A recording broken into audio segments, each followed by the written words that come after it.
Dia previu informação até você. Eu estou aqui com a Cris Stephanie, que é coordenadora municipal de políticas e assuntos de diversidade, está fazendo a parte 2 de um trabalho que ela já começou no mandato anterior do Poder Público Municipal, de um assunto que não é fácil, né? Já vem de longa data, desde a associação que ela foi presidente e fundadora, de fomentar a inclusão e defender o respeito e principalmente uma igualdade numa sociedade que está caminhando um caminho muito paradoxal, do 8 ao 80. Tudo bem, Cris? Muito obrigado.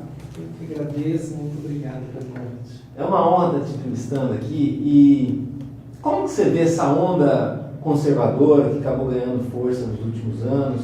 Ela encoraja as pessoas a terem mais preconceito? Até que ponto isso é perigoso para trabalhos como o seu, que já vem de longa data de movimento social, e que hoje em dia até é reconhecido em esfera municipal e estadual como um trabalho de inclusão, né? Inclusão social, no caso, não só inclusão no segmento. Eu penso que o crescimento fundamentalista, ele é perigoso não só para os movimentos sociais, ele é perigoso para a sociedade, né? A gente começa, por exemplo, a ter aí os crescimentos bolsonaristas da vida, que vende-se a ideia de que o cara seja um salvador da pátria, quando na verdade a gente sabe que seria um grande retrocesso se a gente começar, por exemplo, a ter aqui no Brasil um Trumper brasileiro, que é isso que ele representa. Mas é claro que esse crescimento, como eu disse, dessa questão bolsonarista, é um reflexo também de todo o crescimento do fundamentalismo religioso, da questão, por exemplo, do Congresso Nacional ter se firmado nessa questão de que o bandido bom é o bandido morto, mas desde que o bandido seja preto, pobre, homossexual, de periferia, né, porque os bandidos de colarinho branco eles continuam soltos e nada acontece, né? Não que eu esteja desejando, porque nem para o bandido de colarinho, nem para o pobre, nem para... Enfim, a gente vai desejar a morte. Só que se criou essa política do bandido bom e bandido morto, de que pautas de direitos humanos é mimimi, de que a gente está criando fantasia ou chifre na cabeça de cavalo, que a homofobia, a LGBTfobia não existe, que enquanto se mata um LGBT, se mata 30 não sei quantas pessoas, só que esquecem de dizer que essas tantas outras pessoas que são mortas em decorrência de vários outros assuntos e não da sua sexualidade, né? E aí também tem a questão de dizer que racismo não existe, né, que o feminicídio, agora recentemente a gente está acompanhando o caso dessa moça aí na mídia, que foi morta atraída pelo namorado da modelo e morta, assassinada com os colegas dele, com os comparses, e que está colocando como latrocínio. Mas a gente sabe que não é um latrocínio, é um feminicídio. Há uma imposição, uma violência contra a mulher, uma violência contra as minorias sociais, que é bom, é importante a gente também frisar que minorias sociais, minorias do ponto de vista das políticas sociais, mas no seu cotidiano, juntas, isso se torna uma maioria, até porque o Brasil é composto de mais de 50% de negros, mais de 50% de mulheres, média de 10 a 20% da população se declara altamente como homossexual, bissexual, transexual. Então não é tão minorias do ponto de vista numérico, mas sim do ponto de vista social.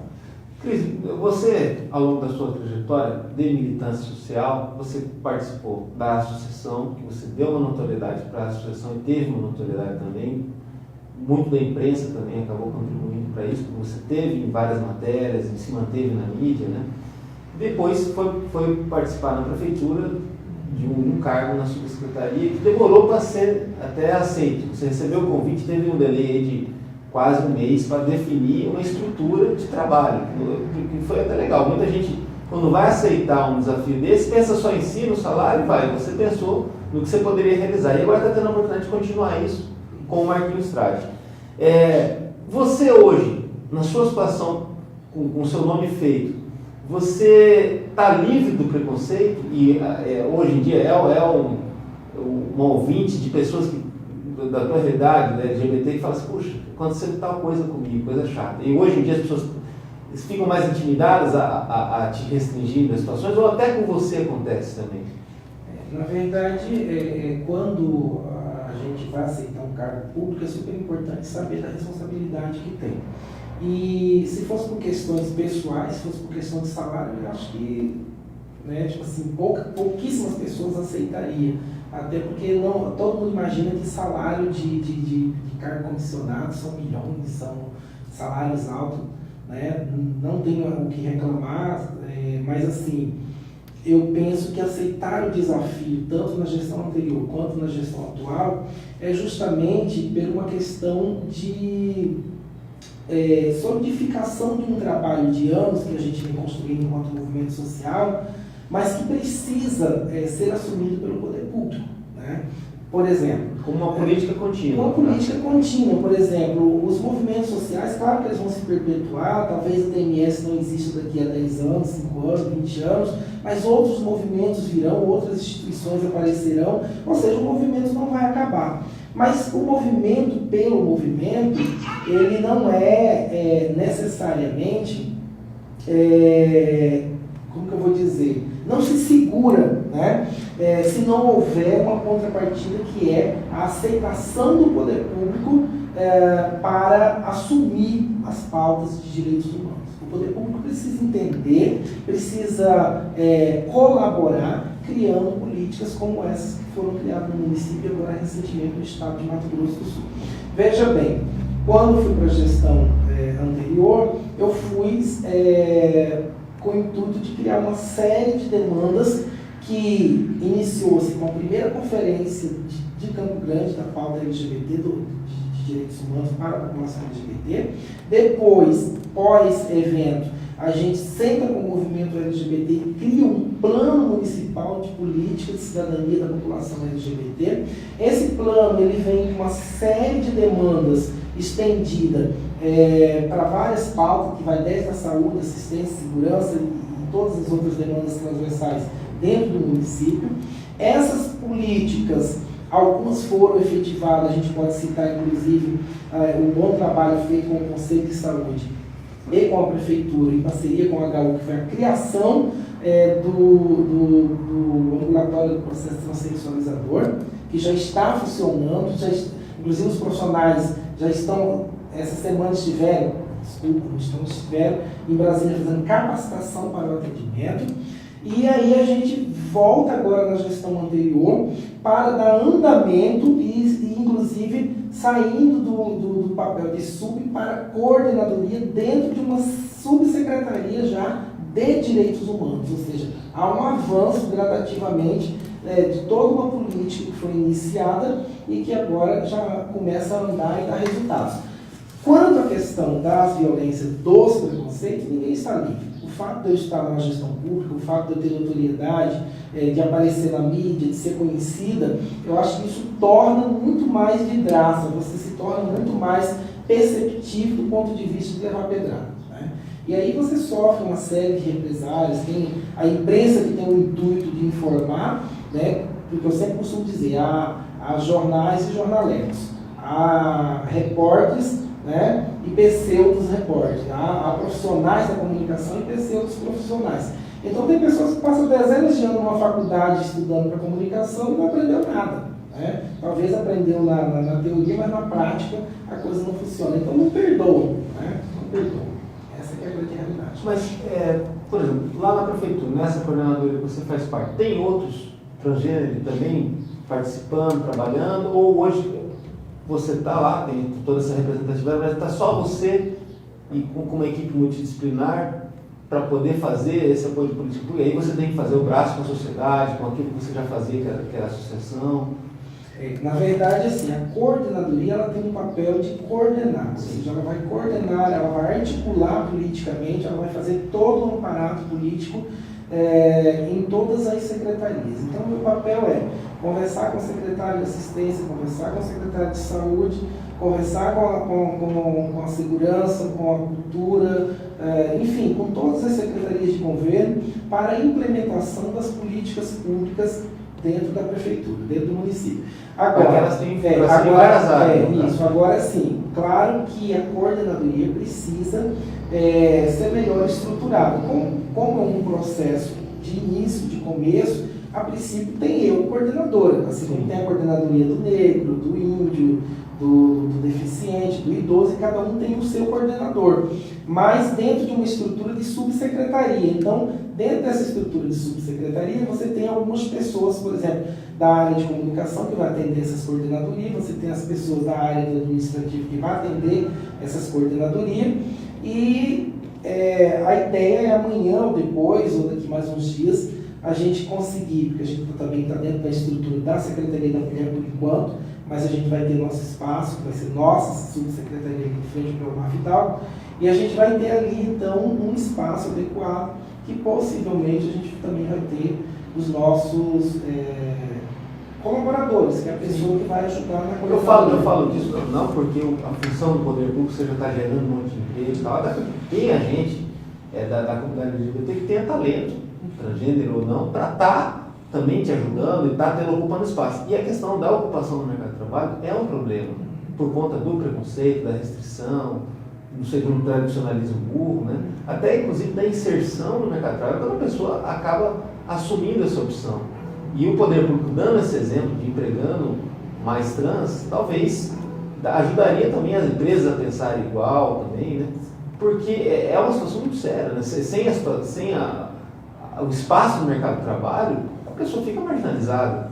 Você passou por esse tipo de problema, acompanhou situações traumáticas? Sem dúvida. A falta de inserção para as pessoas trans, principalmente, no mercado de trabalho, é a maior problemática do ponto de vista que a maioria, inclusive, estão na prostituição. Né? A maioria estão trabalhando nas ruas como profissional do sexo, mais de 99% delas.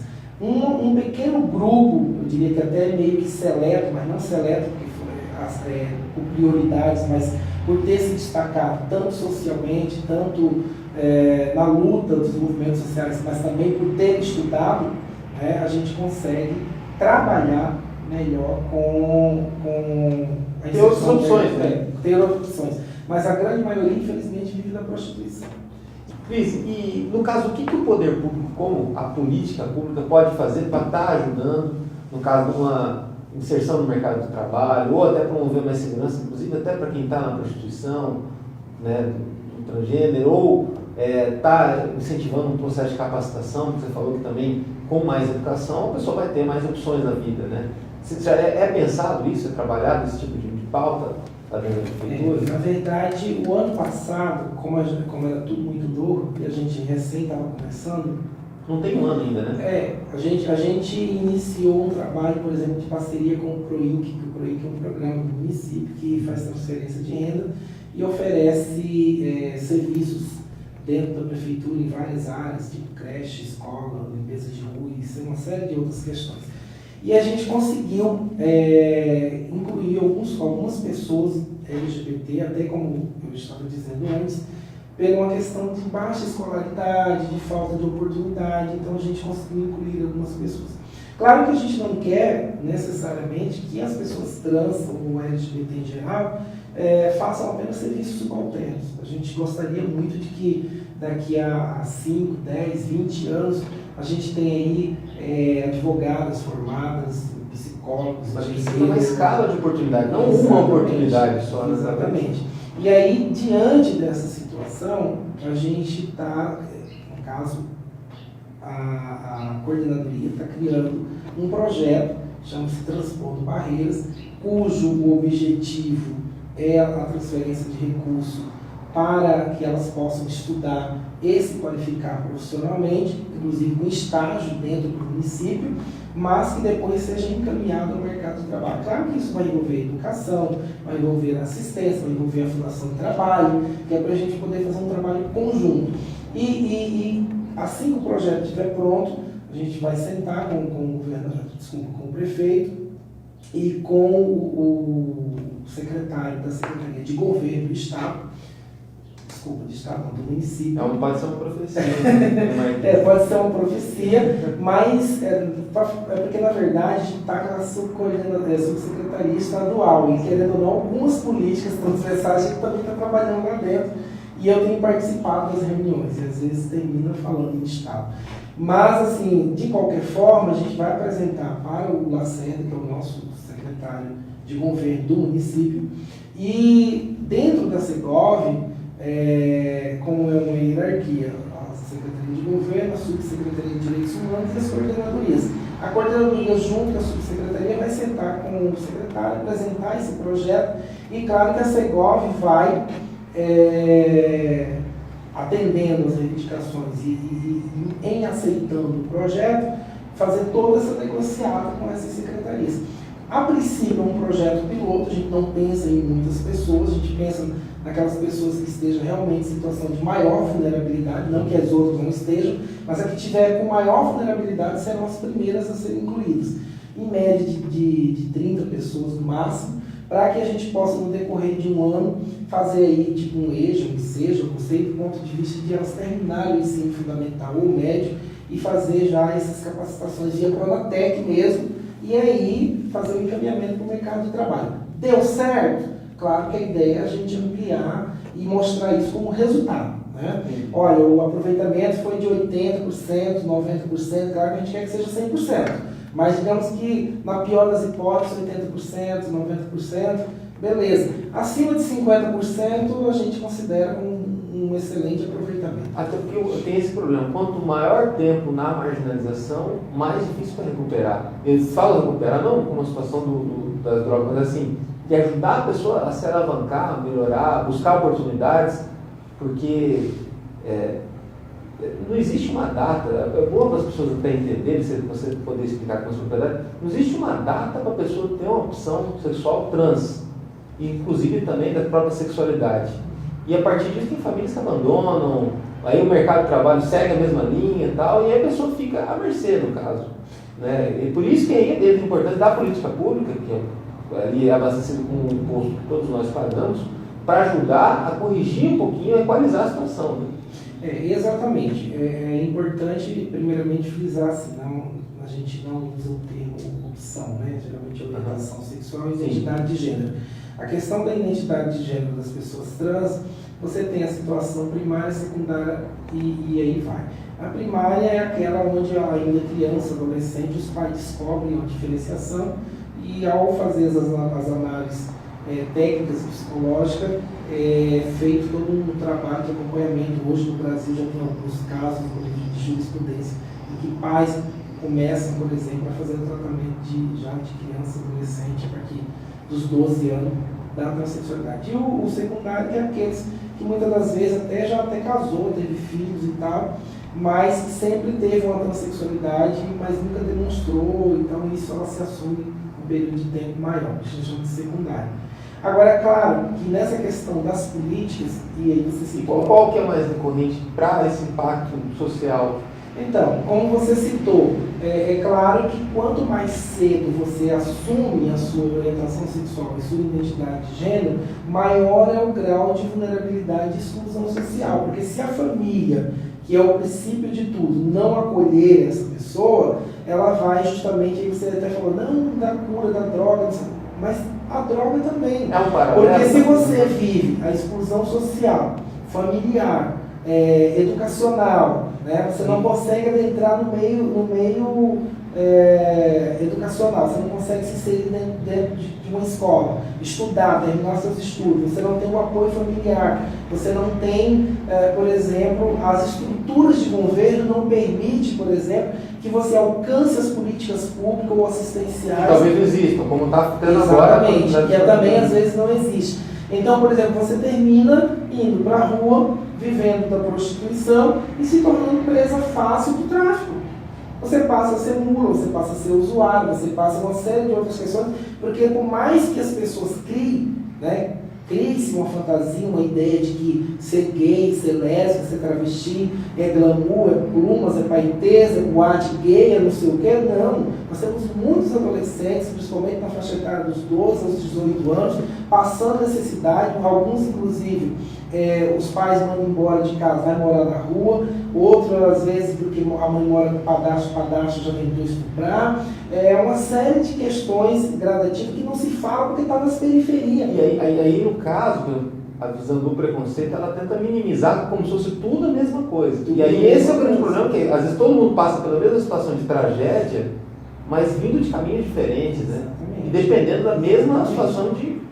Exatamente. E aí, desagradavelmente, nós temos inclusive um problema maior, que é o fato, por exemplo, de que a população LGBT, ela não está, por mais que exista o preconceito que tende a fazer um apartheid entre a sociedade e ela também é uma significativa parcela da sociedade.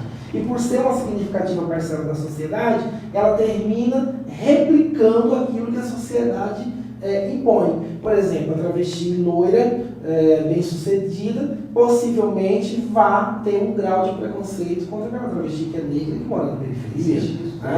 Por exemplo, o gay que vive um padrão social elitista, ele automaticamente vai fazer as mesmas falas bolsonaristas da vida de que o LGBT pobre, ou que eu ouço muito alguns LGBT que tem uma condição de vida melhor, falar assim, a bichinha pão com ovo, quer dizer, a pão com ovo tem menos direito do que a outra que come caviar. E no final das contas, por exemplo, eu sei que você tem um pensamento forte de esquerda, a discussão ela acaba indo para outras vertentes e esquece o principal, que é acesso.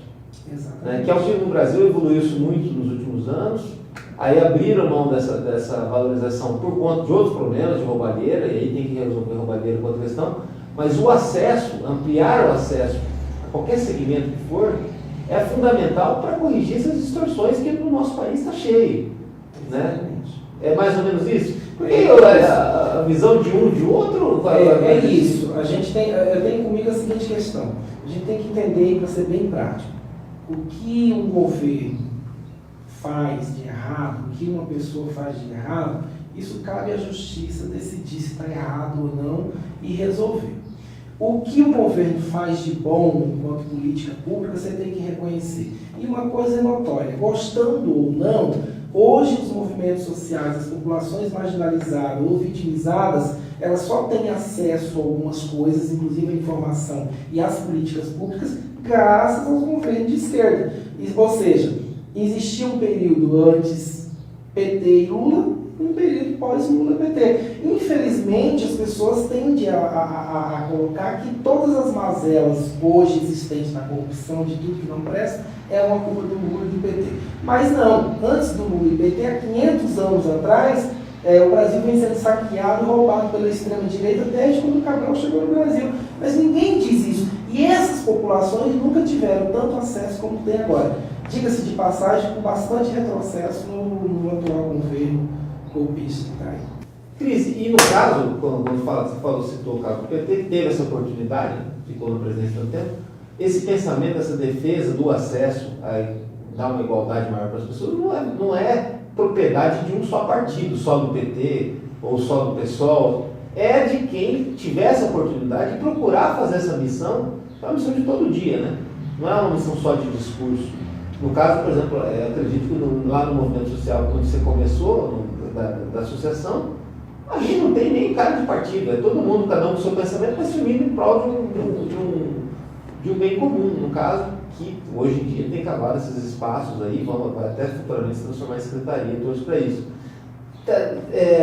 Esse preconceito, essa visão mais, eu não vou nem falar retrógrada, porque ela é absolutamente nova.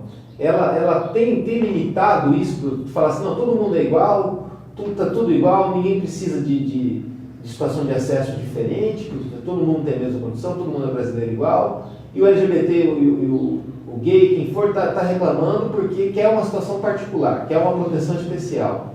Né?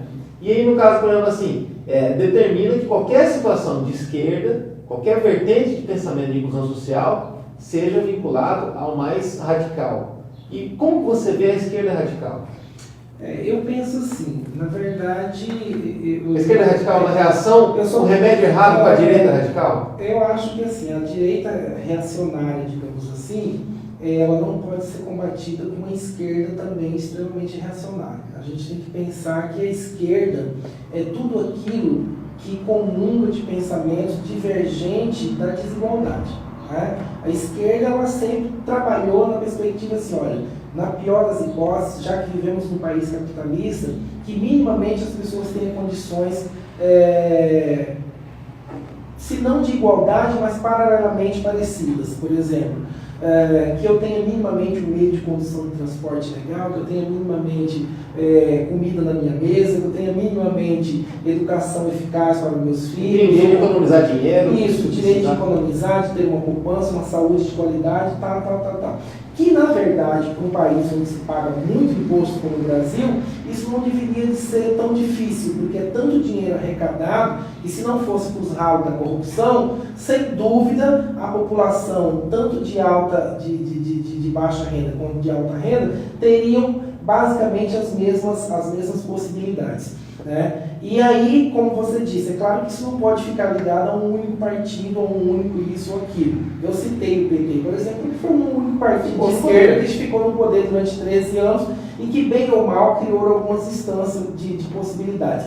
Para tanto, é super importante também frisar que isso não foi um favor dado pelo PT.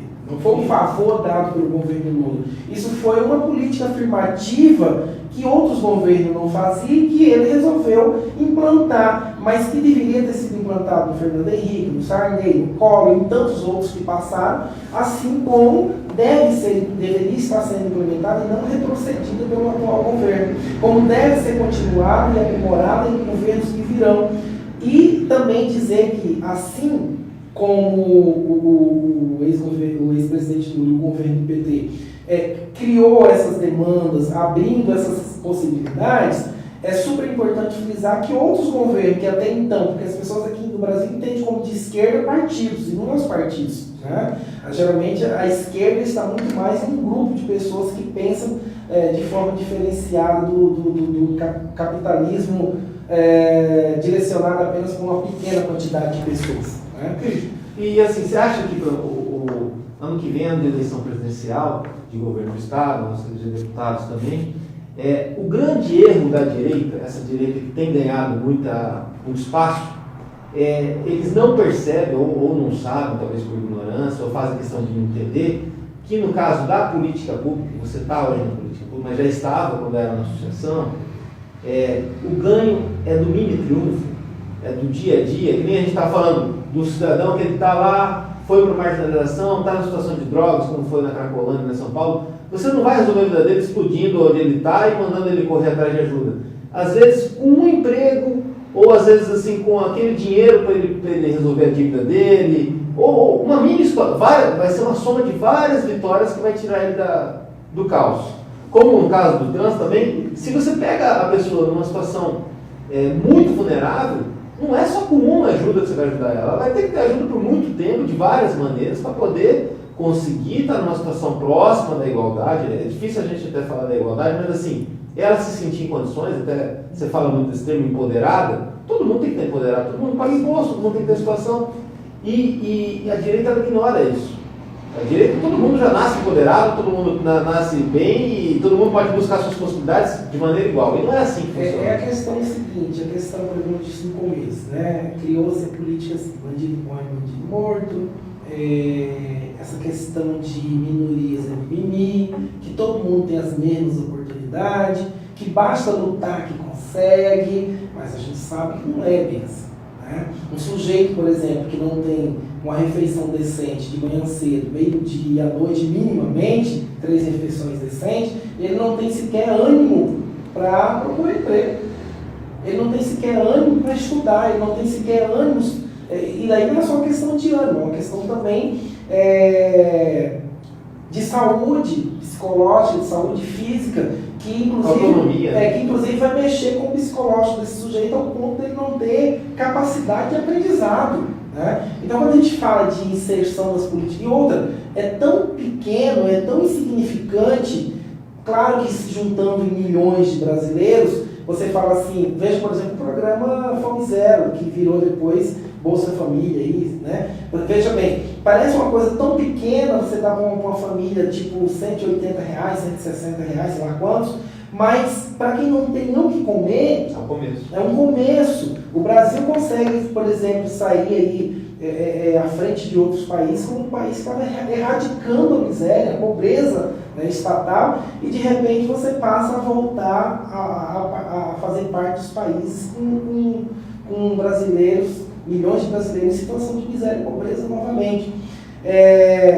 Outra coisa, que eu estava falando no começo, eu gostaria de finalizar, que é o seguinte: ao empoderamento de um governo federal, como foi o caso do ex-presidente Lula, criar algumas políticas sociais que impactam diretamente na vida do cidadão, isso faz com que os municípios e o Estado gradativamente vão assumindo essa mesma postura, que foi o que aconteceu aqui com o nosso município, que foi o que aconteceu agora recentemente com o Estado. E aí a gente se depara com uma situação que é o seguinte: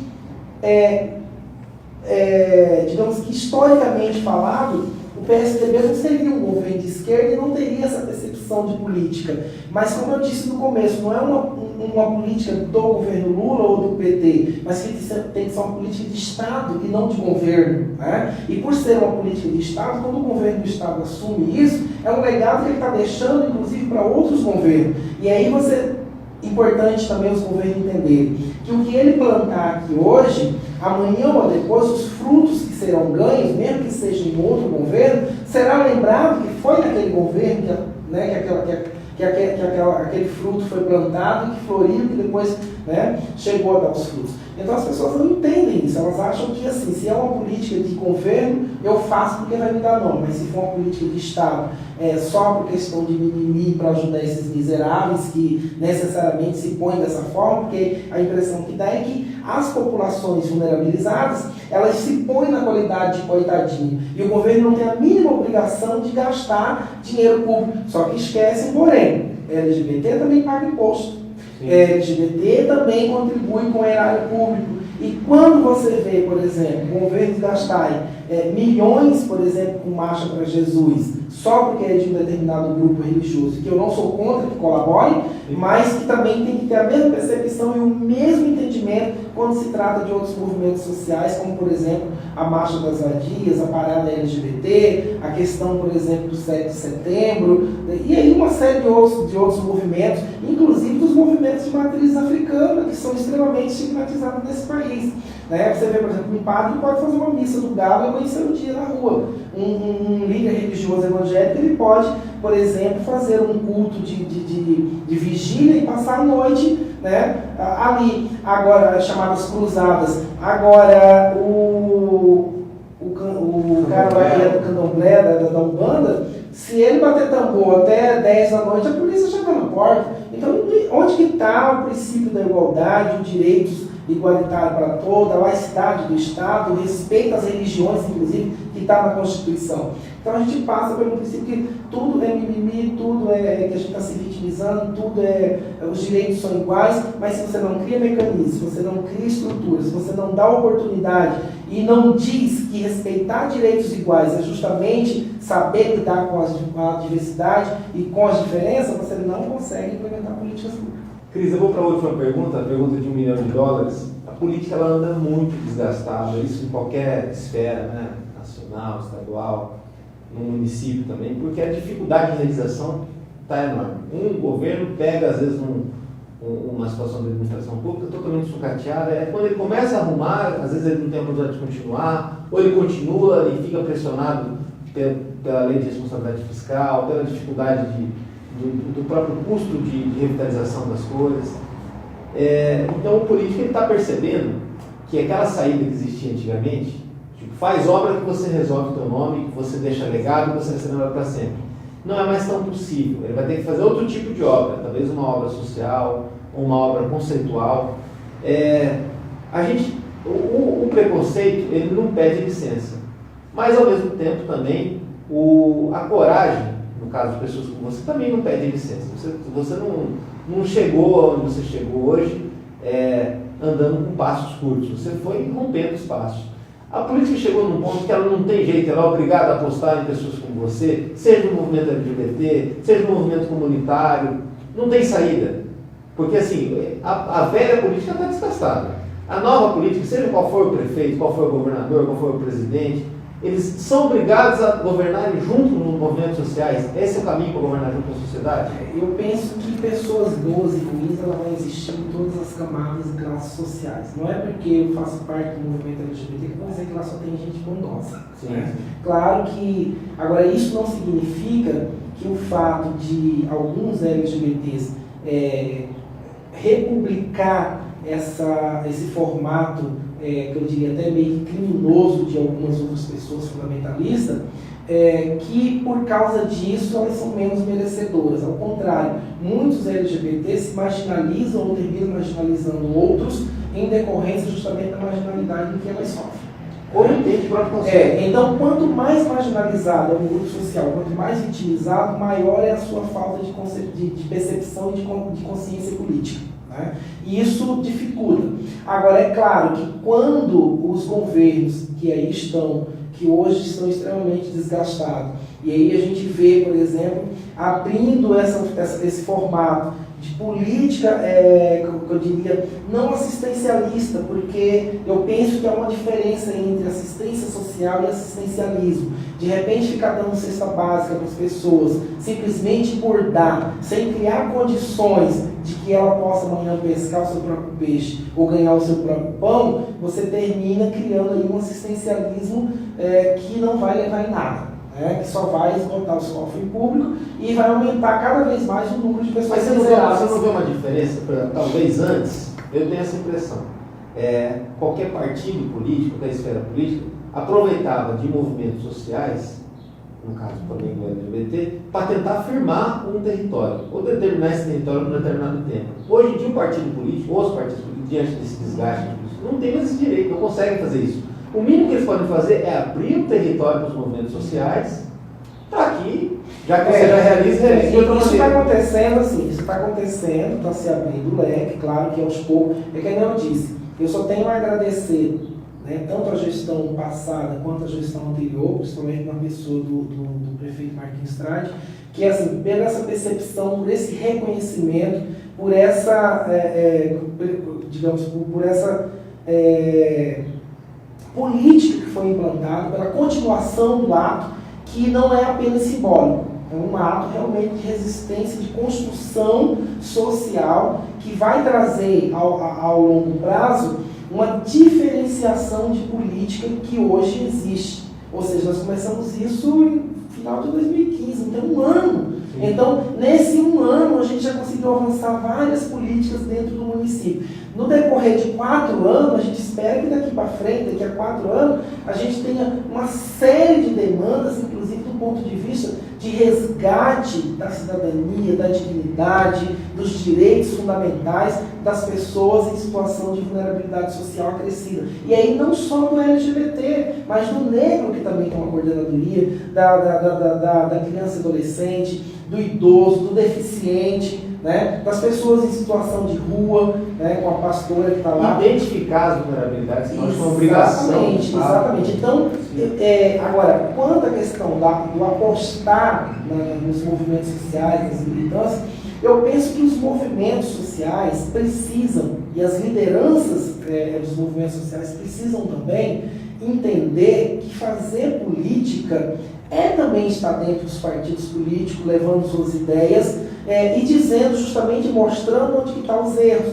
Que política não se faz na velha política, onde só se elegia grandes pecuaristas, engenheiros, pessoas com canudo universitário, mas que a política ela precisa ser tirada da base onde aquelas pessoas vivem. De repente, você ter um líder comunitário como um vereador é muito mais interessante do que você ter um médico. Né? De repente, porque assim, quem vai saber que o posto de saúde está faltando médico é aquele líder comunitário. Quem vai saber que naquela bairro não tem um posto de saúde, não tem uma creche, não tem uma academia de ar livre, não tem, por exemplo, a infraestrutura, o asfalto, a iluminação pública, a segurança, é aquele líder comunitário, não vai ser o delegado, o juiz, o promotor, porque esses estão em bases diferenciadas, que são extremamente importantes para a sociedade, mas que precisam serem provocados, inclusive pelo poder público. Né? Então, o poder público precisa trabalhar dessa forma. E, claro, os movimentos sociais, as lideranças de movimentos sociais, estando nesses espaços de poder, necessariamente não quer dizer que ele esteja lá como vereador, como deputado, ou como prefeito, que também não é ruim, que também deve acontecer ao longo do tempo, como já aconteceu em outros momentos, mas eu penso que continuará acontecendo. Mas eu digo assim, que é muito mais importante o que ele tem a colaborar. Por exemplo, vou dar exemplos claros.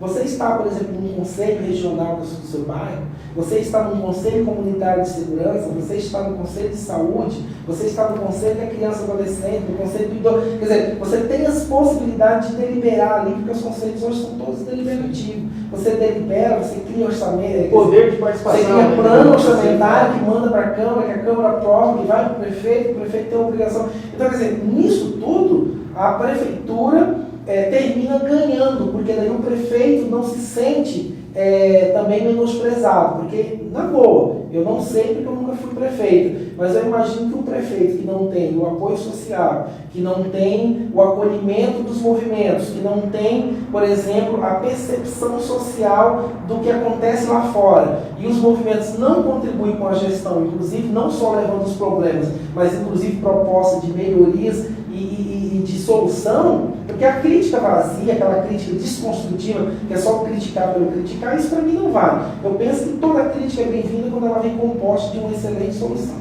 Então, um prefeito que recebe tudo isso na sociedade, ele é um prefeito que tem todas as possibilidades de ser o melhor prefeito que uma cidade pode ter. Né? Assim como o governador, assim como o presidente, não pode ser uma coisa fechada, taxada de cima para baixo, por exemplo, como é o caso do atual presidente. Que nada é negociável, nada é trabalhável. A única negociação dele é a base de dinheiro e apenas com o Congresso Nacional. Com os movimentos da sociedade não tem diálogo. Quer dizer, é um péssimo presidente, é um péssimo administrador, né, politicamente falando. E aqui, graças a Deus e aos movimentos sociais que batalharam, nós temos um prefeito sensível às causas sociais e temos um governador que, por mais que tenha vindo do agronegócio, que é o que todo mundo, mas será? Não, será não. Se efetivou, aconteceu. Então, os feitos a gente tem que reconhecer. Eu falei isso, inclusive, o próprio governador. Eu falei, olha, posições políticas à parte, uma coisa tem que ser reconhecida. Respeito às posições políticas de cada um, inclusive o respeito aos trabalhos que são efetivados.